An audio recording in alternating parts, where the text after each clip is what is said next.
This bag is honestly an absolute Mary Poppins bag because it's super deep in there. I mean, it's actually got all my stuff in it. I've got my beanie, my gloves, my headphones, an umbrella, all my other stuff too. There's a little book in here. Yeah, I use it every day. I love it. So let me talk you through how I made it. So the real hero of this bag has got to be the lining because it's probably the most effort I've ever put into any lining of any bag I've ever made, and it has got pockets galore. So first and foremost, we have got a padded laptop sleeve. We've got a massive zip up pocket. We've got two small pockets that fit a wallet, a phone. It actually fits my water bottle even. So it is full of lovely pockets, and the base itself is just so wide. So it literally is a Mary Poppins bag. It just fits everything I could ever need and more. And that's why I love it so much. So we are going to start with the lining, and the first thing we do is of course start getting these pockets in. So I started by making my padded laptop sleeve, and I actually put a magnet in here as well so that it can open and close quite nicely. And the main reason is so that when I don't have a laptop in, it just kind of neatly stays to the side of the bag, which I really like.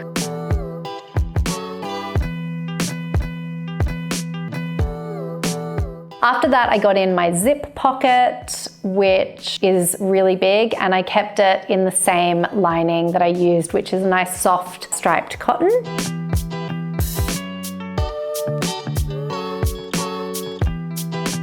And then I put in my two extra pockets as well. Now you can change this up, make the pockets however big or small or plentiful as you wish. Alternatively, if you don't want to have any pockets, you could just leave this totally pocketless on the inside and it would still be an awesome bag just because it's so nice and big. But once your pockets are in, you're going to want to close up the sides, leaving about 1 centimeter seam allowance, and close up that base section as well.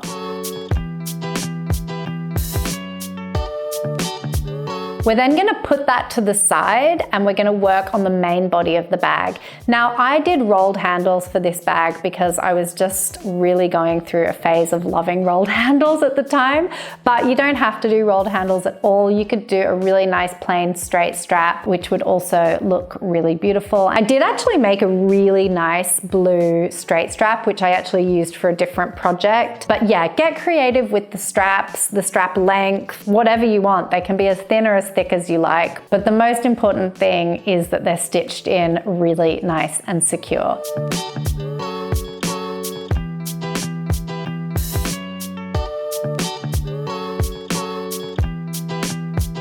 Now I do remember myself making a little bit of a mistake when I filmed the tutorial for this one, which is that I first stitched the sides of the bag and the base closed before I'd added my handles. It wasn't a problem because I was still able to put my handles in, but it would have been so much easier to add the handles first while it's still a flat piece. So that's just something to keep in mind if you want to recreate this bag as well.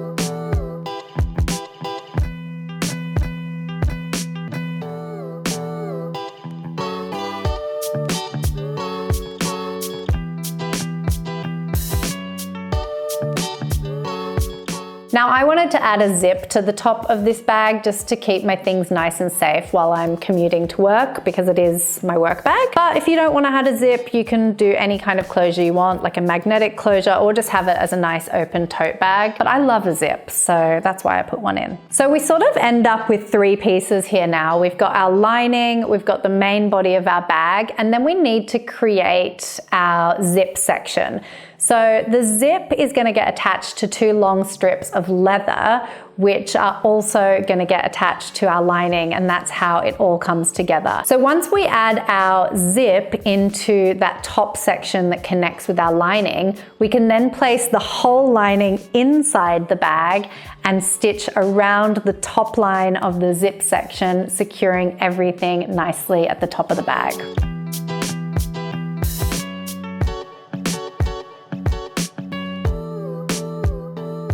Now at this stage, we are so almost finished. I just like to put a coating of a nice edge paint on the edge of the top line of the bag just to finish it off really beautifully. I also added some little tabs onto the inside of the lining in leather just so the whole top line of the bag was consistent and looked beautiful. As always, there are a few other alterations you can make to this bag. If you wanted to, you could put a base into the bottom.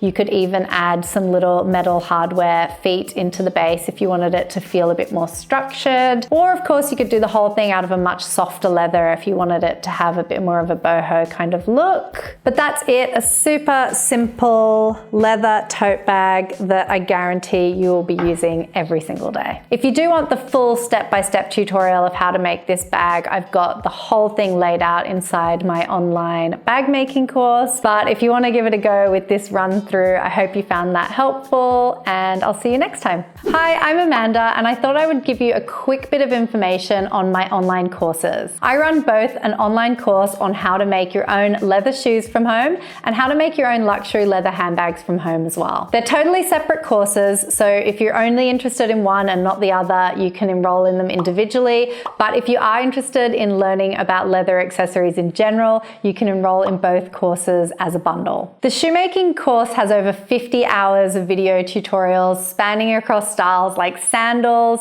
shoes, sneakers, heels, right up to boots. We cover custom fitting as well as download print and go patterns and all the information about the tools and supplies needed to make your own shoes from home. I've been running my shoemaking courses since 2010, and we've already got over 2,000 people worldwide enrolled in our online shoemaking community, and it is growing every day. My bag making online course is a little bit younger than my shoemaking one. However, it's just as good. I've got various different styles, including bags made on domestic sewing machines, as well as luxury hand stitching techniques. My bag making online course has already got 10 step-by-step tutorials, as well as luxury techniques such as edge dyeing, hardware, reinforcements, and bag accessories. I even have a section on small leather luxury goods. If you're interested in getting started but not quite ready to make the commitment just yet to the full course, I'll leave some links somewhere around here for my 2 free introduction courses, one of them on shoemaking and one of them on bag making.